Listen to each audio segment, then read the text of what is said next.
Hello there to our lovely haunted listeners, haunted by us here at the Red Rabbit Hole, continually coming. Oh, I'm not going to say no, I'm not. I was going to say coming to your ears, but again, I'm not doing that again. I'm not going there again, but maybe haunted by the fact we keep popping up on your feed. We keep coming back and dragging you down here, not only down the Red Rabbit Hole today, but down a weird warren. Nicky, are you there? Yes. Actually genuinely made me jump a bit. Right. I'm very talented like that, Yeah, you Even are from afar. spooky. Yeah. Well, weren't you? You were like proper spooky once. Weren't you like a proper like ghost girl Yes, somewhere? I was. Tell us about that. Can we include, just to let you know, listeners, this is some sort of weird warren where we're going down for a bit of a Halloween special. Just for Halloween, 'tis the season. It is Tis the season to be indeed. spooky. And eat candy. Yes. Yes. Oh, I love Halloween. I absolutely love it. I always dress up. I always decorate the house so kids know to come, because that's the universal sign, isn't it, that you're effectively open for business. I always have way too many sweets. In fact, I'm still eating the Halloween sweets come Christmas usually. Do you not get that many kids that come by the door then? We do. We usually get about like 30 or 40 kids, and it's lovely because you see them kind of grow. So you'll be like, "Oh, you were the witch Aw. last time, and now you're a serial killer." Oh yeah. You were a fairy last time. Now you're a serial killer. Oh, I remember you when you were coming in your little pumpkin suit. Now you're carrying an actual knife. No, yeah. I'll get the money. Here's the money and here's the candy. Enjoy. Yeah. So yeah, it's lovely. It's lovely. What are you dressing up as this year? I usually have a witch costume on because it's funny with the candy and with the kids. Okay. It kind of makes sense. I once dressed like the corpse bride.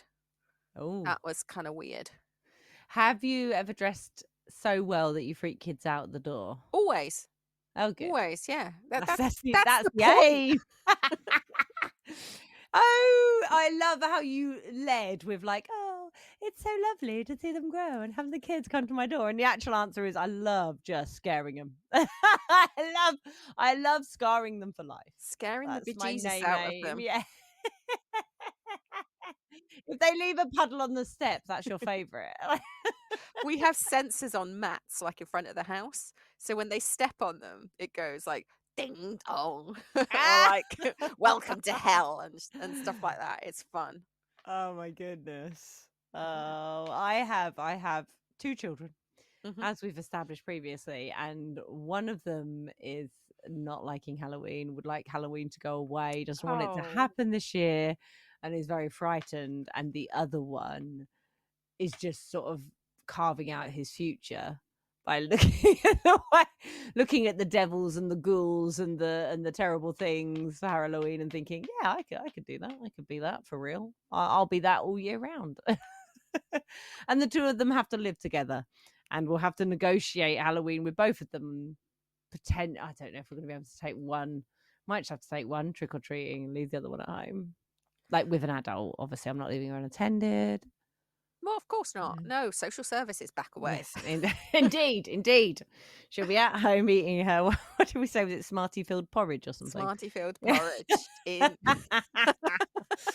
But yeah, that's a pain. So I think some kids really embrace and love Halloween, don't they? And they love the fear and that feeling. Some kids, I think, go out to get that feeling, that great kind of scared. There's something fun about being scared. There is definitely. And me and my brother growing up, we were definitely on the same page about Halloween. Although he did play a horrible trick on me. Okay. And we weren't even kids, which makes it slightly worse. Was this last year? No. No. It was a while No, ago. it was 2021, Lisa. It was a while ago. I was house sitting at my parents' house, and because they'd gone to Florida for Halloween. I always wanted to do that, but they went, and I got home from work. Well, I got to their home from work, and my mum has a collection of different ornaments. She collects gargoyles and Buddhas, right? Which is a bit of a weird combination, I'm well aware.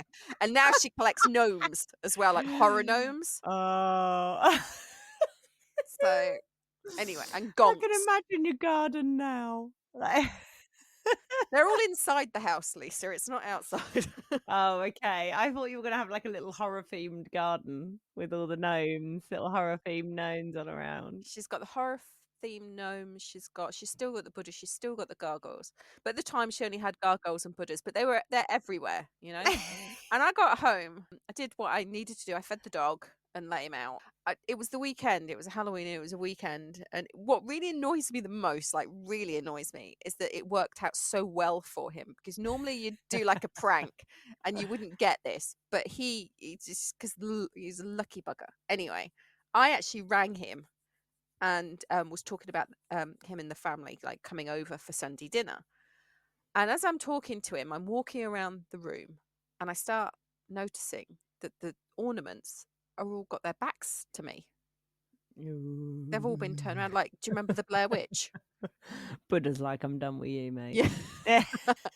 But do you remember the Blair Witch with the handprints on the wall? Yeah, Because she yeah. used to make them turn and put their backs to her. Because it's very, I mean, from psychological point of view, it's very unnerving to have something at your back, whether it's like someone lingering there or to have people behind you, because you can't, it's the instinct, isn't it? The survival instinct. You can't tell what's going to happen and you're vulnerable. Yeah. And I was like, oh my God, the Buddhas are all, they're all turned around. And he's like, what? And I'm like, yeah, the Buddha and the gargoyles are all turned around. And he's like, is it the same in the living room? We have a 3-story house. So I ran upstairs and I was like, oh my God, it's the same in the living room. What's happened? And he's like, oh, that's just like the Blair Witch. That's just like the Blair Witch. And I was like, I know. Oh my God, what do I do? And he's like, don't panic. Just pack a bag, get the dog and come to me. Come to me. Because, you know, the kids are here. Everyone's here. Just come to me. So I run upstairs to the bathroom, start to get my stuff together, and look over and realize that the toilet seat is up. Yes, he'd come in, he had a key to the house. He'd moved them all around. The reason why, I still suspect it, I don't know whether he admitted it at the time, but they needed a babysitter for the night. Ah! Come over here, come to us. So I was like, I you really kind of love scumbag. the fact that he was foiled by leaving the toilet seat up, though. That is the most man mistake you can possibly make. Yeah, because I clearly hadn't, no matter what the rumors are, I clearly hadn't. I was just like, "Oh." So from then on, I put a red like bit of string in the door when I left, so I'd know if someone had opened it because I couldn't get his key off him. Without taking it, oh, are you thinking, okay, he's realised about the toilet seat now, so he won't He leave. won't do that. But the thing is, I would have thought my dog would have had someone who'd come in there. So I kind of knew it would obviously have to be someone family to get past Oh Bob. yeah, So yeah. What's the dog called? Bob. Bob. Bob was our Bob the black Mm, sheepdog. Bob. He lived to 21, I'll have Bob. you know. Oh, Yeah. legend. Clung in there. Bob. Bob. Hello, Bob. Bob. Oh, Oh, it's just Bobby goes making on. me think of that scene, from Blackadder Oh, when he's like, "What do I call you?" Kate's a mm, funny name for a boy. Oh, it's short for Bob. Bob. Yeah. Oh, Oh, mean brothers, man. not a great. Well, it's a funny story. The thing is, all these things are funny stories after the fact, aren't they? When it happened, I was brutally, just ashamed that I'd fallen for it, annoyed that he'd got the whole reaction on the phone Oh yeah, for him yeah, to have all that, and I just thought, oh, and it was just such a nefarious, insidious plan. yeah. He was. You know full well that he was having to turn away from the phone and giggle into himself like proper sniggering, own devious plan, and the Mm. fact that it was working out. Yeah, it was not good. The other thing he did to me, although I don't think this was at Halloween, he dressed up like Ghostface out of Scream, Uh, and he had a retractable knife, he had everything. And I came in the house. My mum was just washing up like nothing was wrong, and there he was in the corner of the room and sprung at me. Like mum didn't warn me at all, sprung at me. And I thought, when you see like women in horror films and you say to them, run, but run out the front door. Don't run Yeah, up the don't run up the stairs. stairs. Why you But what get upstairs? did I do? You I ran ran up the upstairs. stairs. And I tell you what it is, and I figured it out, again, until you're in the position, you don't really know about this, but Mm. you think safety, you think bedroom. Oh. And I ran straight for my bedroom, which You think had the no bedroom, lock on or the do you door. think it's maybe like getting a height advantage? Because you know, No, there's plenty I of animals who will seek to be higher up because it gives them like a safe, like you're saying about you maybe. don't like someone being at your back so we can't see and we don't know what's going to happen. Getting high up gives us like an advantage of at least we can see Mm. and throw stuff down at them. Well, I didn't have that kind of thought process, and like I said, there was no lock. I mean, I ended up in the bathroom that did have a lock, but even then, I'm like screaming, "Take it off, take it Your off," mum. because it's like he wasn't. I know she was I just like doing the washing up, like know. nothing was wrong, and she clearly knew he was there and that this was going to You know, happen. you know full well he came round and he started turning all the gargoyles around and she went, "Don't you touch my gargoyles. You'll have to come up with something else, I mate." think this was before. This was before the Oh. gargoyle incident. Oh, he was up But in his game, was he? he was, yeah, because I said that with the Scream costume, the Ghostface costume, I said it would be hilarious if he was stood by the side of the road with a sign saying "Your house," Yeah. and how many people would actually try and pick him up. Ah. That would be a good Halloween costume. So, what's your best Halloween costume you've ever done? I think the Corpse Bride was pretty good. Although I did a Little Red Riding Hood that was fun. Oh, yeah, I bet that was good. That went more towards slutty though, which is all right at Halloween. I think you're well within your rights to go down that road. But I also did a zombie Alice in Wonderland. Oh, wow. That was good. That was That's very really good. fun. And I was so close last year to doing a zombie Minnie Mouse because you can add zombie to any character really and make it work. Yeah, pretty much, yeah. But I had like the Minnie Mouse shorts and the kind of the top and that she wears, and I had the mouse ears and everything. And I just thought if I just add the zombie makeup on top of it, it would be hilarious. And like put tights on that are all kind of scuffed and bloodied and things. Mm. My best one, it's definitely not as creative as yours, is but I lived in my hometown and then I went off to London to go to university. And when I went back to my hometown for Halloween, we were dressing up to go out somewhere. And I didn't really have much of a costume, so I just got a t-shirt and like dripped paint all down the front of it and made it look like blood. And then used makeup to make it look like I'd been shot through the middle of the head and then had like blood rolling down and then told everyone that because I'd moved to London, I'd been in a drive-by.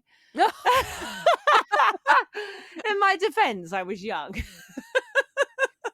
Well, you can dress up normal and just say you're a serial killer now, can't you?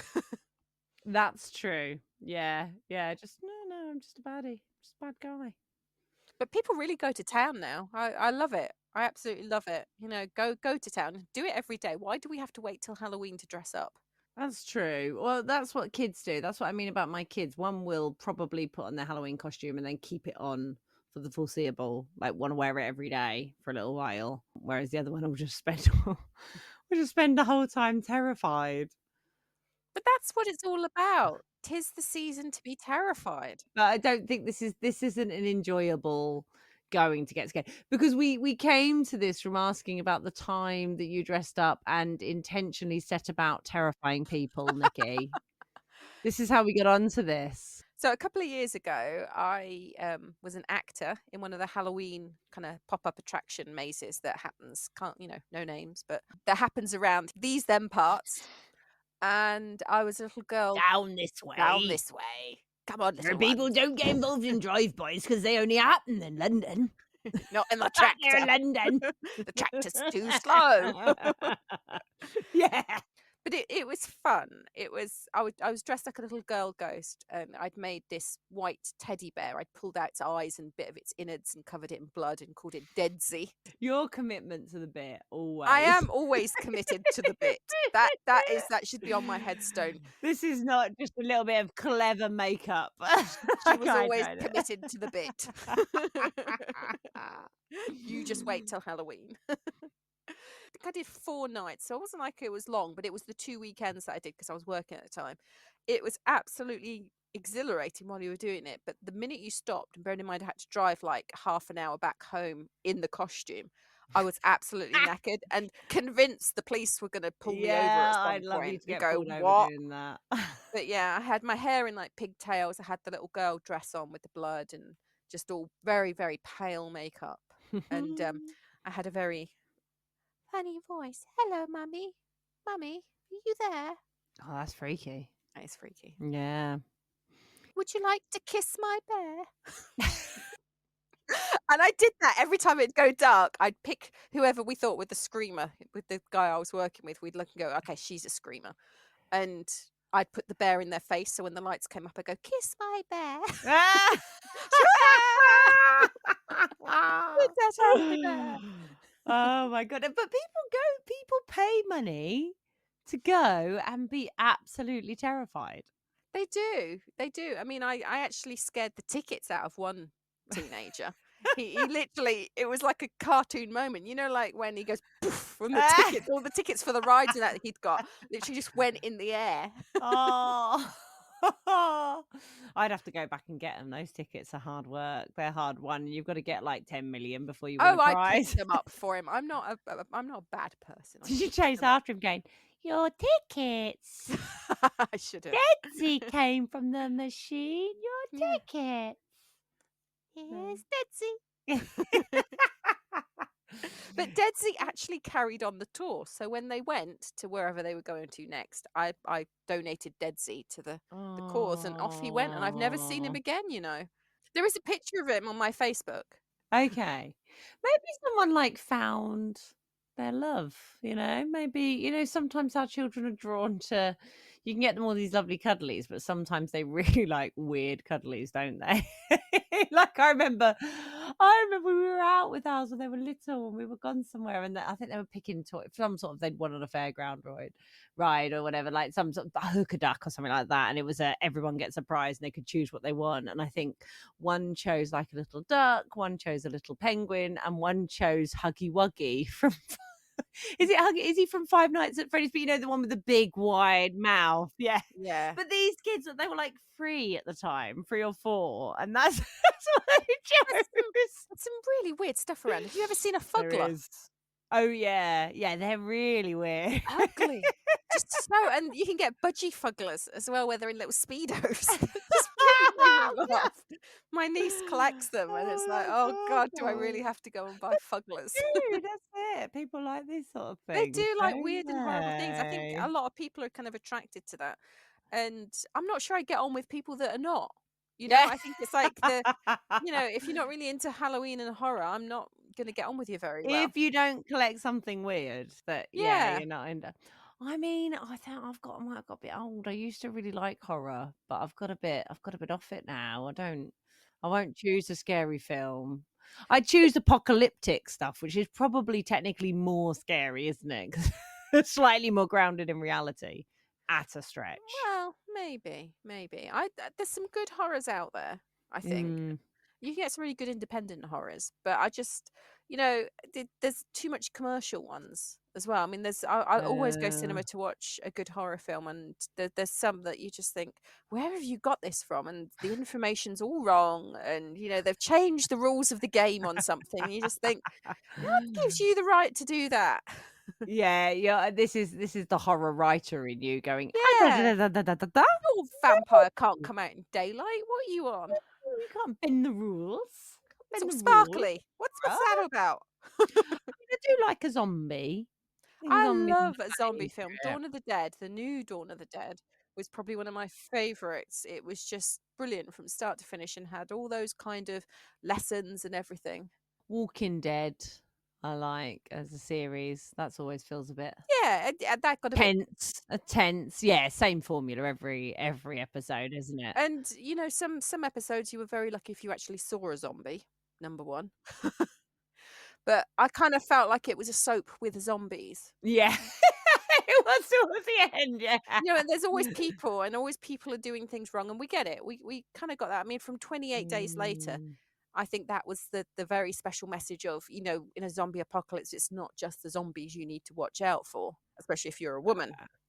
So we already had that message in our heads. So to keep having it bashed over us every season was just more than enough for me. And survivors kept popping up. didn't they?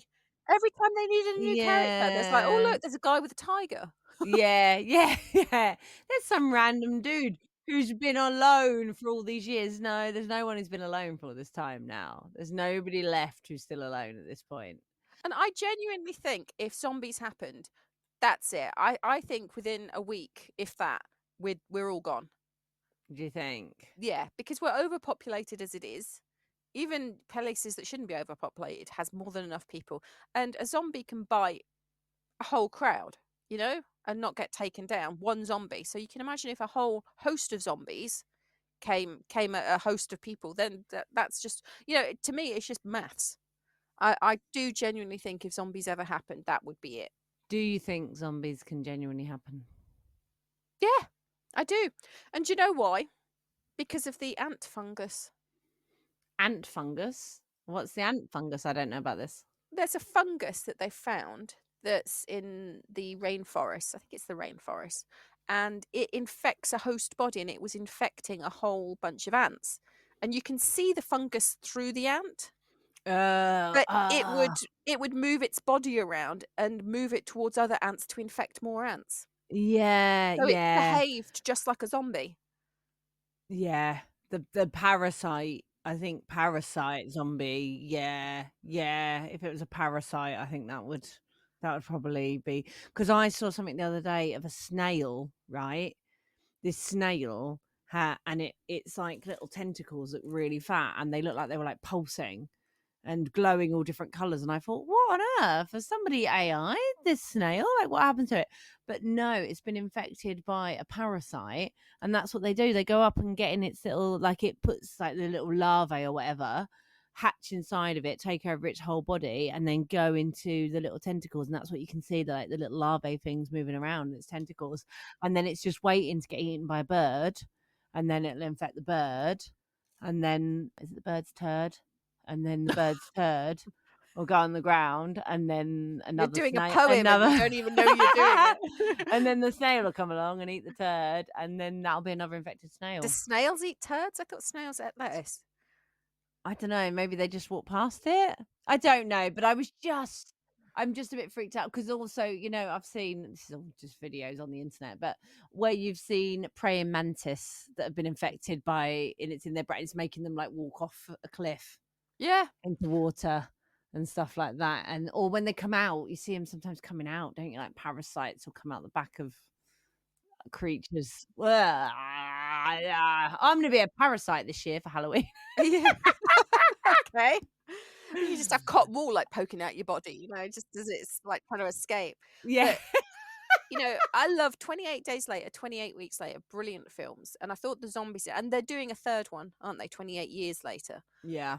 I loved the way they had the zombies in that because they were fast. Yeah. And they Yeah. explained it that it was like a form of rabies.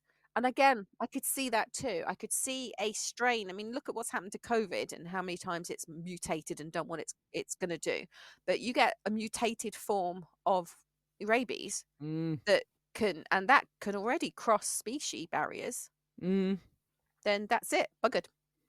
Yeah, and I suppose it only needs to infect a certain part of the brain, doesn't it? It only needs to take over a certain And bit. if it's quick, that's the other thing as well. The key to a good zombie apocalypse is it's the zombie, the zombiness, the zombie has to be infected very quickly, or else it's gone. Do you know what I mean? Like if you Yeah, they saw got to someone go down and infected, get up quick, haven't yeah, they? I think it was World War Z. It was like 9 seconds or something, and within 9 seconds, you only had 9 seconds to get rid of that to make the choice. Really, to say right, well, I'm gonna have to get rid of you and not take the chance, which we should all do. Yeah. We should all take 9 seconds to look at those we love and go, "Would I? Probably. Hand the machete to me." Sorry. No, honestly, I've just pricked my no. I just had, oh gosh. Nikki, I'm not infected. I just got pulsing ears right now. I don't have a zombie parasite. Slash, slash, slash. I'll go like, and here's the moral of the story, folks. Remember, it's not zombies we need to be afraid of. It's the humans. It's the Human. Nickies. It's the Nickies. Don't hand Nicky a It's the machete. Nickies we need to be afraid of. They're infected? Infected with what? Hang on. Nikki, that's your ex-boss. Why is everyone who's infected, you've got a grudge against them? Dunno. Just the chances of I things. just feel like they could be. Look, let's not take the chance, okay? This is how you stop the zombie apocalypse is you get ahead of it. Well, I mean, that's a place to take advice, isn't it, from us about how to handle yourself in a zombie apocalypse. Don't run upstairs. Don't hang around. Just start slashing people and killing people straight off the bat. I mean, check to make sure there is actually a zombie apocalypse going on. Have you had that change as well? When I was younger, I used to watch Walking Dead and feel like I could imagine myself as a survivor. Now I'm like, "Oh, no, I'm gone. I'm gone. First day, I'm devoured. I'm I gone." see a lot of memes online saying, I'd love to be a zombie, but it's just all the walking Yeah, yeah. and all the company. It's like, oh god, I have to deal with the zombies. I got to walk Yeah, to deal with places. those Oh people. Gotta walk everywhere. no, just bury me now. Yeah. Yeah, it does. It sounds again like a lot of work, and surviving seems like a lot of work as well. I reckon there'd just be a point where I'd be like, nah, whatever, I'm done. Done with this running around. I'm quite stubborn. I think when I get to a certain point, I'll be like, well, you're not getting me. I've got to this point, so that's it. You're gonna live. You're gonna survive. I'm gonna live. I'm gonna survive with my machete Just hacking and my people up. can-do attitude and my protein bar. And you'll be going to these other groups where you're like you're Walking Dead going, I'm gonna this is my CV. Let me join your group. No, you'd be a leader. I think you'd end up like, yeah, you'd end up like oh, Negan. Rick. No, I'm not gonna Oh, be Negan. sorry. No. I love that you went good and I went evil. For me. Sorry. Well, Rick was a bit pathetic, all in told, wasn't he? He took a long time to harden up, which was very silly. I think Shane. I quite often think, Shane. what would Shane do Yeah. in life? And that usually sorts me out. Yeah. Yeah. What would Shane do? Yeah. You got to protect what's yours. I think that's the key, isn't it? Yeah, but then they very quickly let other people into that group and then it became like family and protecting one another for everything. Oh, you've gone all happy clappy, haven't you? No, I'm just think that's the kind of the cynical bit of me doesn't like. I'd end up in one of the bad groups. I'd be like in Negan's group or maybe I'm in the general. I always like everyone talks about Negan. I enjoyed the general more, but I think probably because the music just made me. Did you remember whenever you used to come in, it used to be like "Huh, huh, huh, huh." So like you were kind of made to feel afraid. Yeah, it's a bit of a cheap trick, isn't it? Yeah. Did you know that there's actually a tone that can cause anxiety within people? Oh, Kind of similar. probably. Did you ever? There's a Kate Bush song I think called "The Experiment" that talks about like a sound that can kill people. Not that I'm going to break into song and start singing it. I've perfected it here. Oh. No. But they do use it in film and TV. So there are horror films that you'll watch that you'll wonder why you feel so anxious. Kind of, your blood pressure starts to go up. And it's because they're using that sound. And I don't know how perceptible it is to the human ear, but it's also one of those things that they say that can be like detected in places where people think are haunted.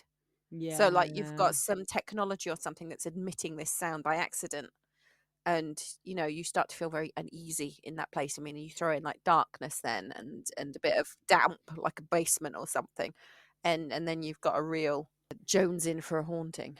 Well, it's all, to be honest, it's all the old theatre tricks, isn't it, really? Because it makes perfect sense to me. There are certain things that biological, because of kind of through time and how we've evolved and things that we've learned to be afraid of and things that we know to be afraid of, like disgust is a feeling, and there are certain things that we are disgusted by to protect ourselves, and it's like an inbuilt thing.